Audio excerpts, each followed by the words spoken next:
Boa noite, irmãos. Estamos dando início ao nosso culto de hoje, domingo, culto à noite, domingo, dia 2 de agosto de 2020. Já estamos no segundo semestre do ano, chegando aí para o final do ano, e não sabemos até quando vai a situação, porém, vamos nos manter fiel na instrução da palavra de Deus, e queremos te convidar para essa noite meditarmos um pouco a respeito da nossa salvação. E também eu convido você a pegar sua Bíblia, nós vamos ler vários versículos essa noite e passar esse tempo meditando a respeito da nossa salvação. Vamos orar antes? Senhor Deus Pai, obrigado por essa noite, obrigado por Tua palavra, obrigado pela oportunidade de nos reunirmos em Teu nome.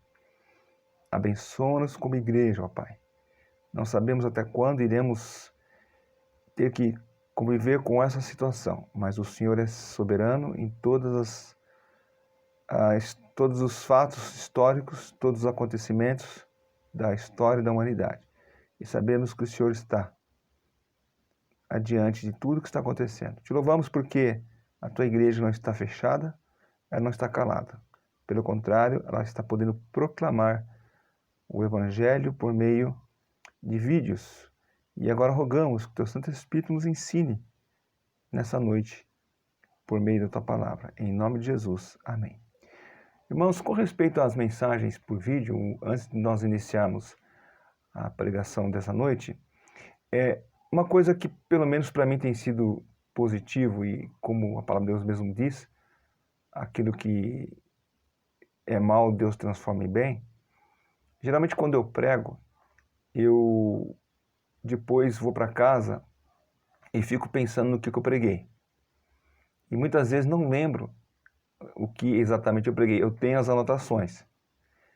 Mas quem prega sabe que nem sempre o que nós falamos reproduz 100% aquilo que foi escrito. Então, um privilégio e uma bênção para a minha vida particular é poder ouvir a minha própria mensagem e ser edificado por ela. Geralmente pastores dizem que eles são os que pouco se alimentam porque estão só pregando e nunca estão ouvindo. E Deus tem dado oportunidade agora, não apenas a mim, mas outros irmãos também, a escutarem a sua própria mensagem e procurar ser edificado, não por meio daquilo que eu estou falando, mas pelo que o Espírito Santo está nos revelando. Tá bom? Então, é apenas aí algo que eu estava durante a semana pensando a respeito do assunto e veio esse pensamento, o privilégio de poder ouvir a mensagem pregada. Essa noite eu gostaria de falar a respeito da palavra final, a palavra final. E eu gostaria de, como eu disse, os irmãos terem a sua Bíblia. Irmãos, nós vamos ler vários versículos a respeito do assunto referente à salvação. Nós vivemos um tempo, e eu acho que até mesmo antes desse tempo, chamamos muitas vezes tempos modernos, mas eu creio que mesmo antigamente isso já era algo que acontecia. Mas nós estamos vivendo um tempo em que aprendemos a conviver com uma nova realidade. E dizem que a verdade, essa nova realidade, diz que a verdade é relativa. Que a verdade tem várias facetas. Até mesmo dizem que nós vivemos a pós-verdade. O que é pós-verdade? É dar uma nova versão aos fatos ensinados no passado.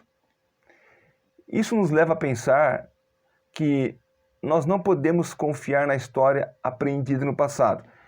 Ao dizer que vivemos a pós-verdade, ou a verdade está sendo recontada, a história está sendo recontada, então talvez nem tudo que foi dito pode ter sido dito de maneira correta. E eu creio que em muitos casos é necessária uma releitura dos fatos da história. Por exemplo, a chegada dos portugueses ao Brasil, ela até hoje é uma questão sem respostas claras. Durante muito tempo afirmou-se que Pedro Álvares Cabral chegou ao Brasil no dia 22 de abril de 1500, e é essa data que nós comemoramos.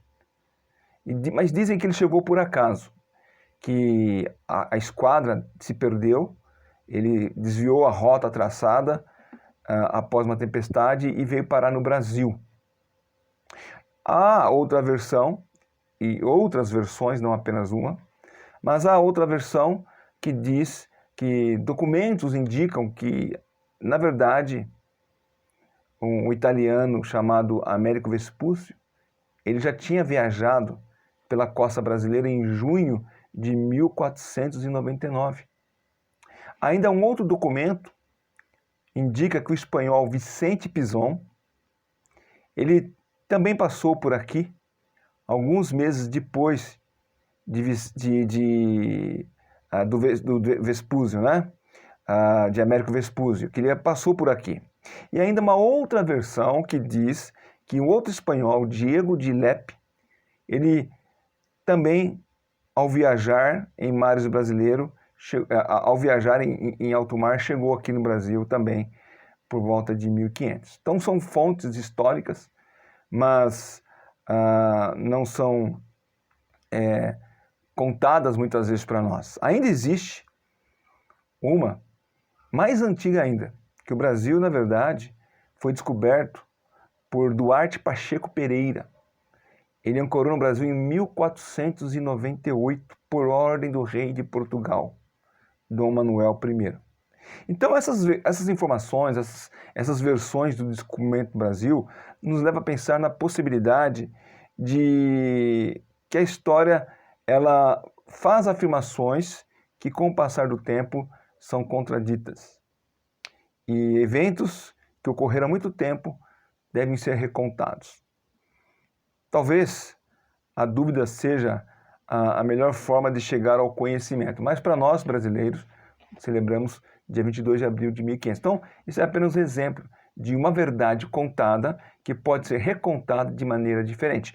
E mesmo porque nós não vamos entrar em uma aula de história, não é o nosso objetivo, é apenas uma introdução, mas eu queria apenas chamar a atenção dos irmãos de que a verdade de hoje pode ser questionada amanhã. E algumas delas, realmente, elas são questionadas e recontadas, porque ao revisar a história, aprendemos com descobertas arqueológicas. Então, se dizia algo de um assunto e a arqueologia descobriu alguns objetos e disse, olha, não era bem assim como foi dito. E se apresenta, a arqueologia, ela tem essa capacidade. Documentos, por exemplo, muitos questionam a veracidade da palavra de Deus, mas o chamado Livros do Mar Morto, encontrado, ele nos revela exatamente, são escritos da palavra de Deus, né, porções da palavra de Deus, exatamente do jeito que está escrito, que nós temos traduzido para a língua, está no hebraico, mas nós temos aqui para nós. Então, são fatos que nós encontramos e que pode recontar ou reafirmar aquilo que está sendo contado. Em todo caso,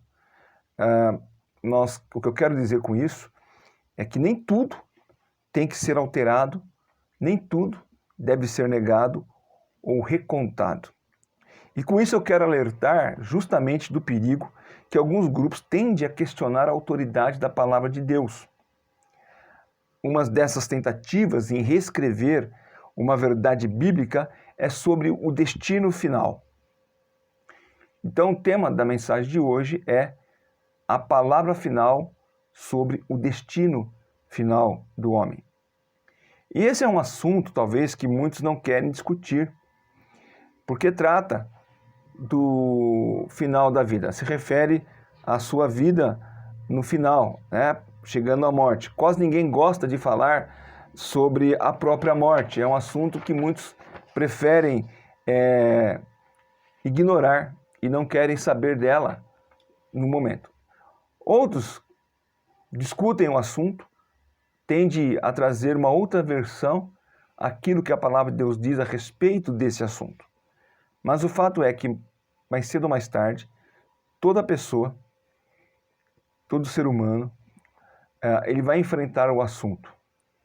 Ele vai ter que encarar a morte de frente. E a resposta que ele der à pergunta, onde irei depois da morte, é fundamental ser respondida ainda enquanto a pessoa estiver viva. Então, sobre esse assunto, devemos ter uma palavra que seja autoridade no assunto. não apenas uma autoridade, mas uma autoridade final. Porque ao buscar respostas para questões sobre vários assuntos, você vai ter várias interpretações. Mas você tem que buscar alguém que traz uma palavra definitiva. E sobre o assunto mais importante da vida do ser humano, a questão mais importante da vida, nós precisamos buscar a resposta com essa autoridade final sobre o assunto. Em questão de vida ou morte, a autoridade final é a palavra de Deus.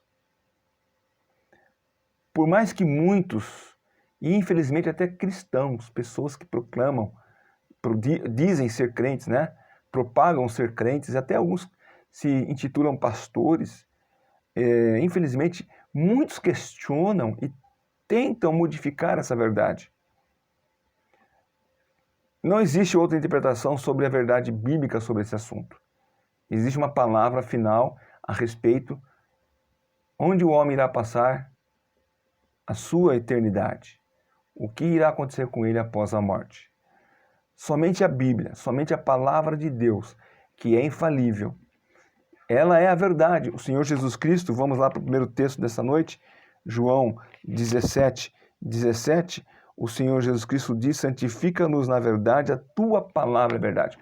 O próprio Senhor Jesus Cristo nos fala que a palavra de Deus é a verdade. Mas como é que nós sabemos que ela é a palavra final? Como é que sabemos que a Bíblia ela é infalível? Nós temos que ter alguma prova da sua veracidade. E algumas evidências, elas mostram que a palavra de Deus ela é a verdade. Uma dessas evidências é pelas profecias. Quando nós olhamos as profecias, aquelas que já foram cumpridas, especialmente profecias sobre a pessoa de Jesus Cristo, nós temos pelo menos 60 profecias que se cumpriram na vinda de Jesus na Terra. Profecias a respeito do seu nascimento, do seu ministério, da sua morte. Mas não apenas profecias a respeito de Jesus Cristo. Nós temos desde Mateus, quando relata o nascimento de Jesus Cristo. E várias vezes você vai ler assim lá nos evangelhos, para que se cumprissem as Escrituras, para que se cumprissem as Escrituras.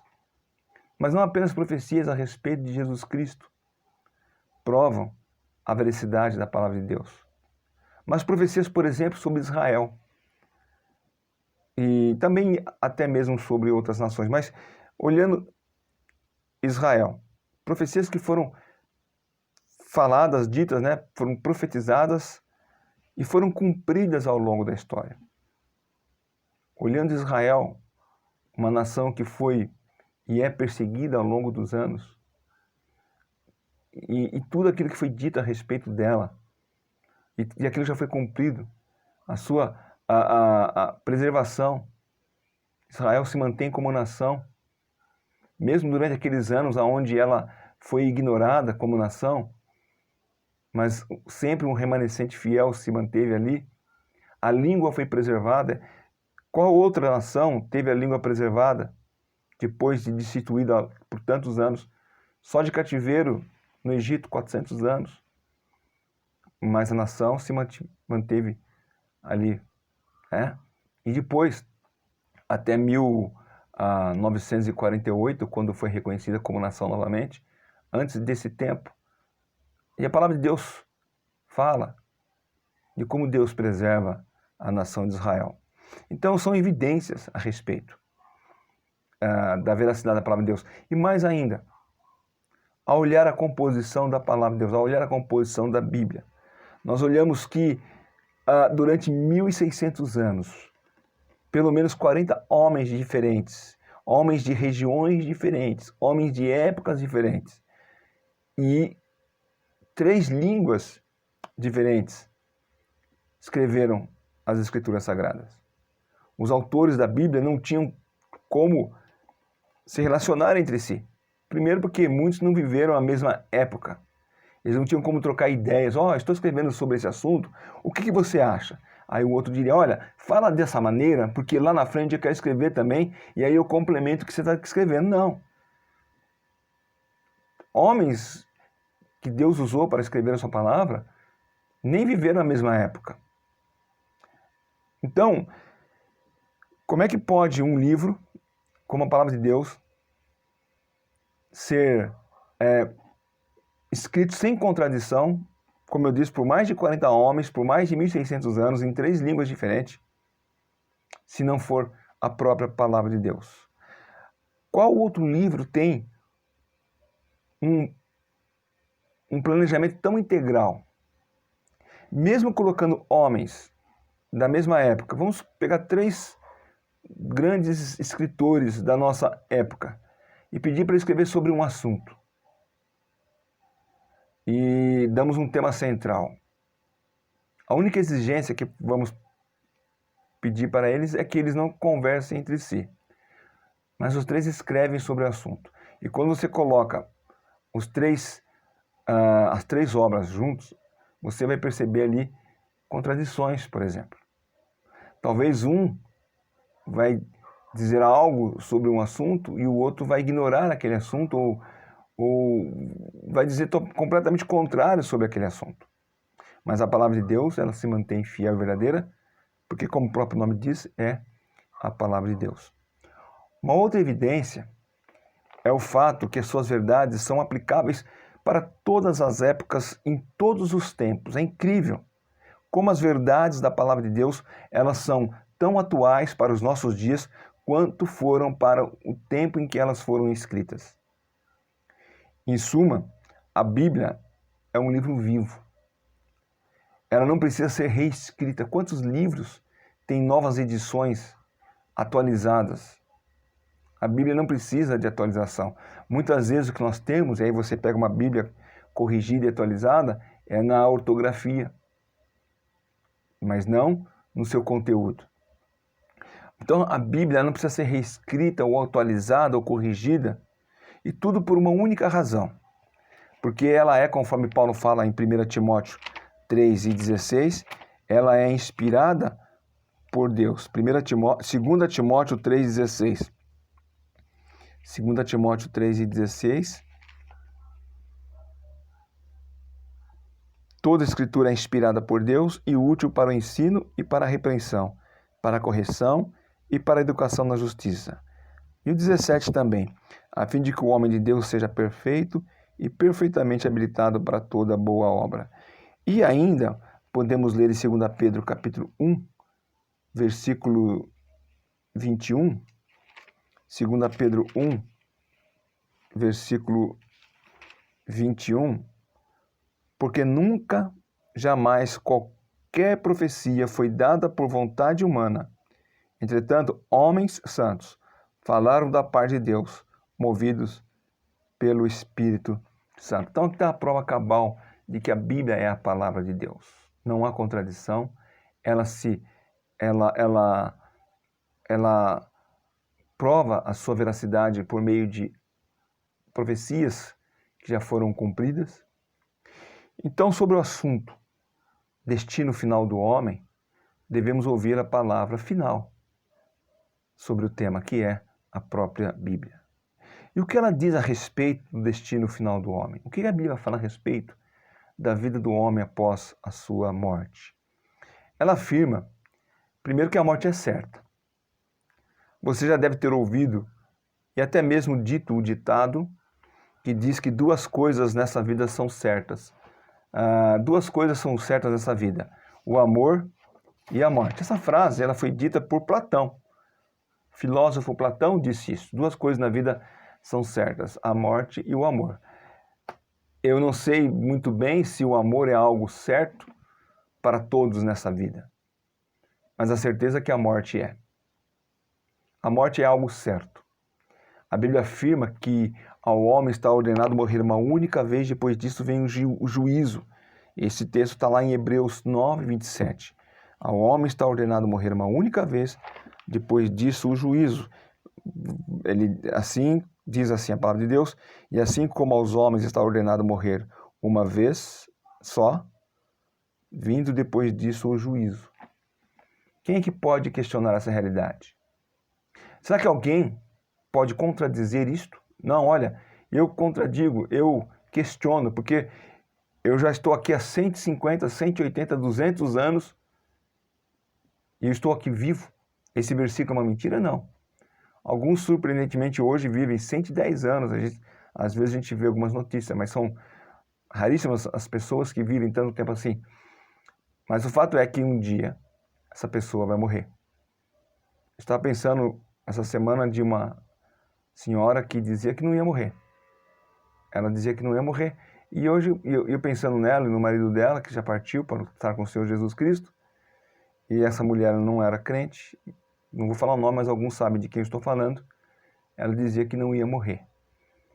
E eu não sei se ela ainda está viva. E infelizmente, se ela não confessou Cristo como Salvador, ela descobriu da pior maneira que a morte é uma realidade. Então a verdade é que todos um dia vão morrer. Com exceção à geração, aquela geração que vai experimentar o arrebatamento, e não é o nosso assunto hoje, é bem provável que se o Senhor Jesus Cristo não voltar nos próximos 40 anos, é bem provável que a maioria dos adultos da nossa igreja já tenha partido para estar com o Senhor Jesus Cristo. Então, mesmo aqueles mais novos, projetando 40 anos, quem tem 20 vai estar com 60, quem tem 30 vai estar com 70, mas nem isso podemos firmar. Eu, 55, daqui 40, 95. Será que chego até lá? Não sei.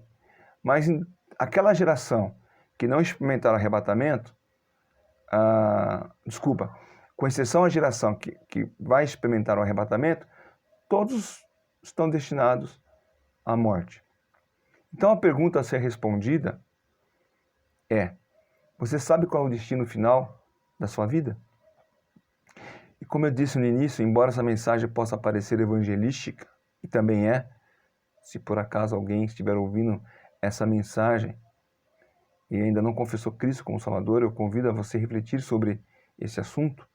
Mas o que eu quero fazer é provocar entre os irmãos da igreja, provocar você que se diz crente, você jovem, adolescente, você que se diz crente, convertido, talvez até mesmo que já foi batizado e é membro da igreja local, para refletir sobre esse assunto.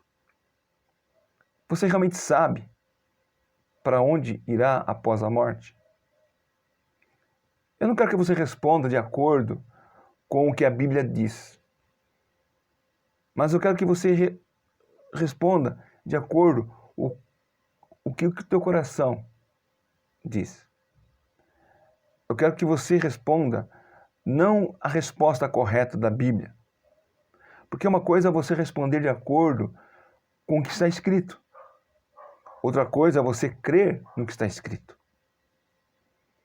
Então, por exemplo, 1 João, capítulo 5, versículo 13, 1 João 5,13, o que lemos é: essas coisas vos escrevi, a fim de saber que tendes a vida eterna, a vós outros que credes em nome do Filho de Deus. Observe aqui, nesse versículo, a frase final dele. João está dizendo: a vós outros que credes em nome do Filho de Deus, aos que creem em Jesus Cristo. Se o versículo terminasse antes dessa frase, ou seja, se o versículo tivesse apenas a primeira parte dele, essas coisas vos escrevi a fim de saberes que tem da vida eterna, tudo bem. João estaria dizendo que basta você saber para que você tenha a vida eterna. Mas o versículo ele continua. Ele vai além disso. Ele diz que essas coisas vos escrevi para saberes que tem da vida eterna, porém ele diz: a vós outros, os que credes no nome do Filho de Deus. Então não basta saber, precisa ir além, precisa crer. A segurança da vida eterna está no fato de crermos na palavra de Deus e não de sabermos da palavra de Deus. A Bíblia diz que o pecado trouxe a morte. Pecado é qualquer coisa que nos leva a errar o alvo. E o pagamento pelo pecado é a morte, porque o salário do pecado é a morte, diz Romanos 6, versículo 23. O salário do pecado é a morte, mas o dom gratuito de Deus é a vida eterna em Cristo Jesus, nosso Senhor. Então a Bíblia é enfática em dizer que o salário do pecado é a morte. E todos pecaram. Nós vamos ler também um texto que fala a respeito disso. Aliás, Romanos 3:23 diz: todos pecaram e carecem da glória de Deus. Volta aí 3 folhinhas da sua Bíblia, provavelmente, 3 folhas, e você vai ler isso. Todos pecaram e carecem da glória de Deus. Pode ser que alguém queira questionar e contestar essa verdade. Não, não é bem assim, nem todos pecaram. Eu não pequei. Eu sou uma exceção à regra. Que seja. Vamos supor que você acha que é sem pecado. Vamos fazer um teste. Vamos começar com aquilo que acreditamos ser pecados graves, pecados pesados, ou, como dizemos muitas vezes, pecadões.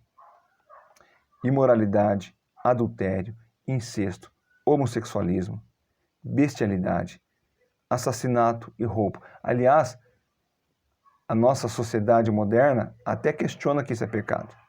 Sabemos muito bem disto. Mas a Bíblia diz que é pecado, então nós ficamos com o que a Bíblia diz e não com o que os pensadores modernos dizem. Então você diz, olha, esses pecados eu não cometo, nunca cometi na minha vida. Mas se lembrarmos de Mateus 5:22 e também o versículo 28, e eu creio que você já até sabe o que os versículos dizem, mas olha o que Mateus 5:22 diz e também o versículo 28. Eu, porém, vos digo que todo aquele, sem motivo, se irar contra seu irmão, estará sujeito a julgamento, e quem proferir um insulto a seu irmão, estará sujeito a julgamento do tribunal, e quem lhe chamar tolo, estará sujeito ao inferno de fogo. E o versículo 28. Eu, porém, vos digo, qualquer que olhar para uma mulher com intenção impura no coração, já adulterou com ela. Então veja, talvez você nunca tenha cometido tais pecados. Talvez você diga, eu nunca tive esses pecados, eu nunca cometi. Mas pensamentos de ódio contra alguém, ou olhar para uma pessoa do sexo oposto com intenção impura, nós não somos isentos desse pecado. Mesmo depois de convertido, nós somos tentados a ser levados a pecar nessas áreas. Quando uma pessoa diz, ai que vontade, eu tenho vontade de matar fulano, ou ai eu odeio fulano, nós somos assassinos e adúlteros de coração. E sendo assim, somos pecadores. Fomos reprovados no teste da impecabilidade. Mas quem sabe você passou pelo primeiro teste. Você não apenas nem cometeu e nem tentou. Você nunca teve um pensamento de ódio contra alguém. Você nunca teve um pensamento lascivo contra uma mulher, por uma mulher ou por um homem. Mas vamos então para uma segunda fase do teste. Você é isento de cobiça, de inveja, de ciúme, de orgulho? Você é isento de egoísmo ou de mentira? Será que eu preciso ir mais além e relatar outras coisas dos quais nós sabemos que já praticamos? Quem nunca mentiu na sua vida? Quem nunca teve um ponto de orgulho? Ou quem nunca foi egoísta? Quem nunca cobiçou? A própria Bíblia diz em Romanos 3, versículos 10 a 12, Romanos 3, 10 a 12,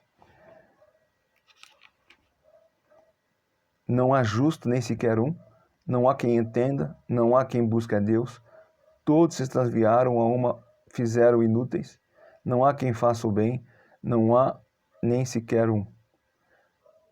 Então veja, a própria Deus diz, não existe alguém assim. Todos nós somos pecadores, somos totalmente corrompidos pelo pecado. E nenhum pecador poderá entrar no céu, a não ser que seus pecados sejam perdoados. Lá em Apocalipse capítulo 21, versículo 27, Apocalipse 21, 27, diz, nela nunca jamais penetrará coisa alguma contaminada, nem os que praticam abominação e mentira, mas somente os inscritos no livro da vida do Cordeiro. Então está falando da Nova Jerusalém. Nenhuma pessoa que tenha cometido abominação, praticado abominação, mentira, entrará na Nova Jerusalém. Esta é a triste realidade de cada um de nós. Esta é a minha triste realidade. Esta é a sua triste realidade. Porém, a situação não é sem saída. Porque Deus, Ele providenciou o meio de perdoar os nossos pecados. A palavra final a respeito da vida do homem após a morte é: aquele que morrer em pecado vai para o inferno. Mas existe uma solução, existe uma saída. Romanos capítulo 3, versículo 36, o apóstolo Paulo, ele diz assim, Romanos 3,36 não. Esse endereço eu errei. E eu não sei por que eu coloquei Romanos 3,36. Deixa eu ver se é Romanos 3, versículo 3 a 6.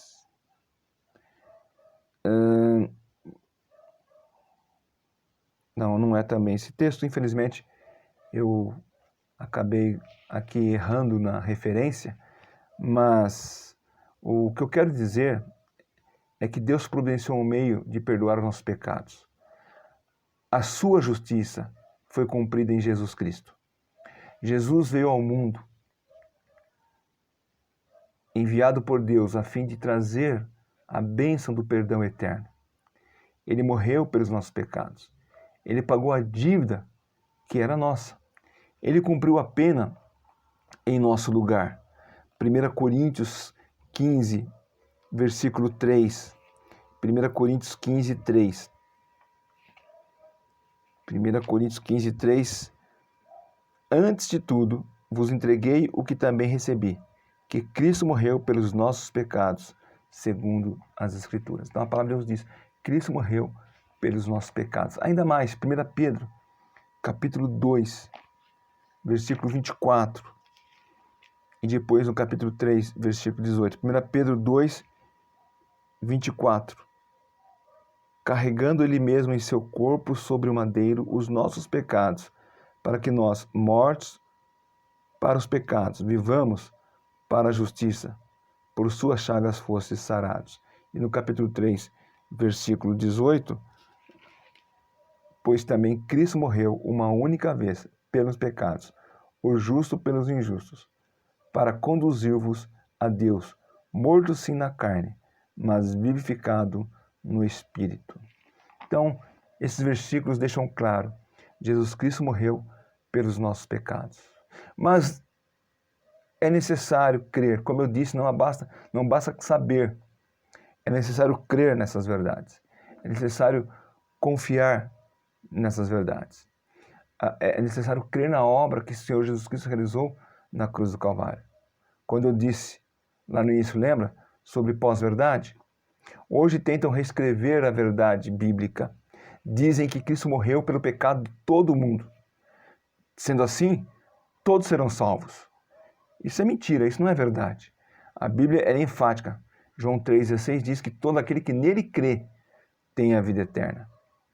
Deus não está comprometido em levar para o céu pessoas que não confiaram em sua obra, pessoas que não confessaram os seus pecados, que não se reconciliaram com Deus por meio de Jesus Cristo. Essas pessoas terão como destino final o inferno e não o céu. Só há um caminho para o céu. Deus oferece a salvação como dom gratuito. Pela graça sois salvos mediante a fé, diz Efésios 2,8.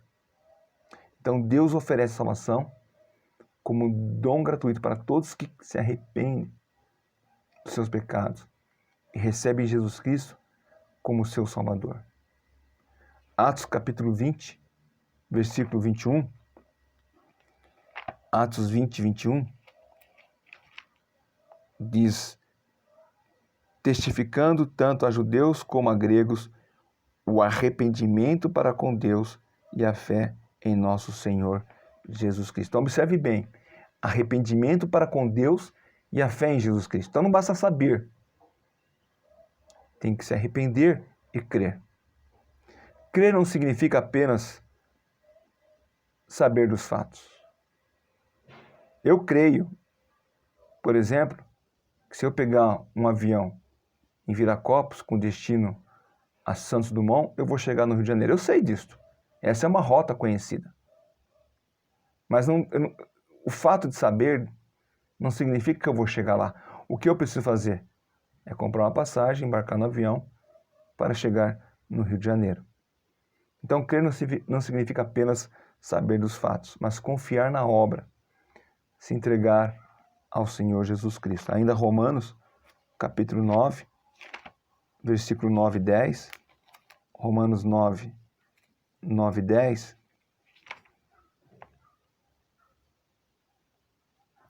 Porque a palavra da promessa é esta.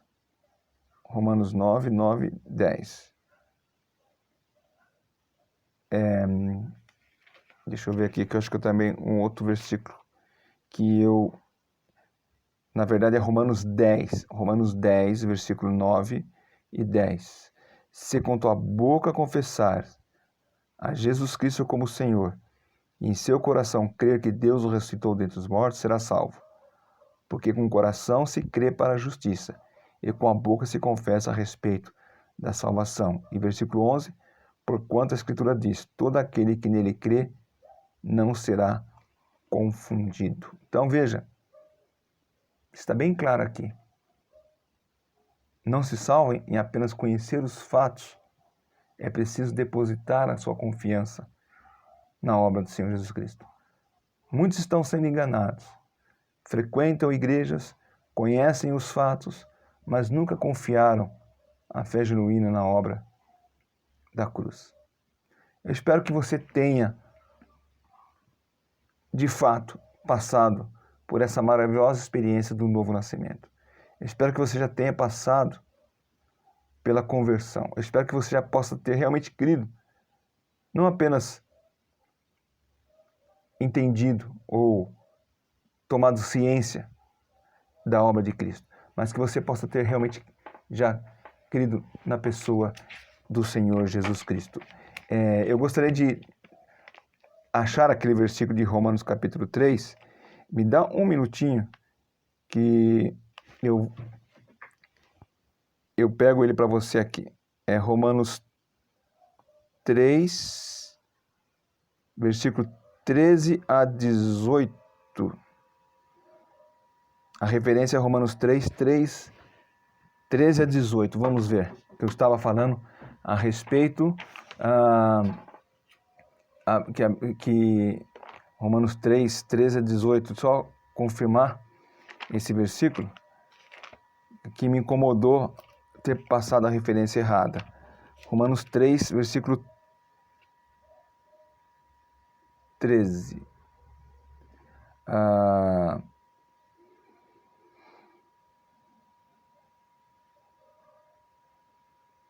Bom, irmãos, também não está falando aqui de todos os pecadores, né?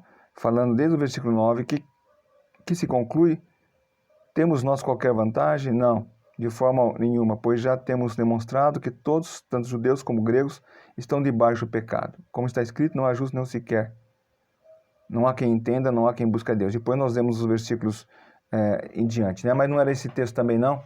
Infelizmente eu errei no versículo e eu estava querendo aqui, estava incomodado, tentando lembrar qual era o texto que eu tinha marcado e não encontrei ele aqui de imediato. Estava pensando nele enquanto estava falando e não o encontrei. Me perdoem, mas eu tinha falado que era Romanos 3, 36, né?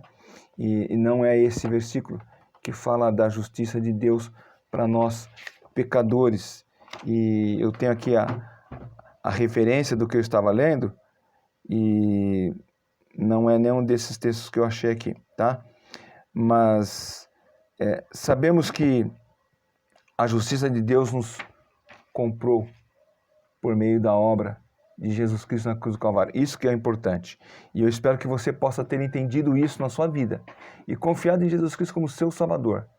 E dessa forma você possa ter a vida eterna. A palavra final a respeito do destino final do homem se encontra na pessoa de Jesus Cristo. Que você já possa ter depositado a sua fé em Jesus Cristo. E dessa maneira você possa descansar nas verdades que acabamos de ler sobre o assunto. Que Deus te abençoe e que você possa ter uma boa semana, louvando a Deus pela salvação, por tão grande salvação que foi alcançada por meio da obra de Jesus Cristo na cruz do Calvário. Vamos orar? Senhor Deus, obrigado, ó Pai, por Tua palavra. Santo Deus, abençoa-nos e faça-nos descansar nessas preciosas verdades que acabamos de ler a respeito do destino final da nossa alma, que foi alcançada por meio de Jesus Cristo na cruz do Calvário. Te louvamos pela gloriosa esperança. Obrigado, ó Pai. E se alguém ainda não descansou e não confiou em Jesus Cristo como Salvador, possa ainda, essa noite, depositar a fé salvadora na pessoa e na obra maravilhosa de Jesus Cristo, cujo nome oramos. Amém.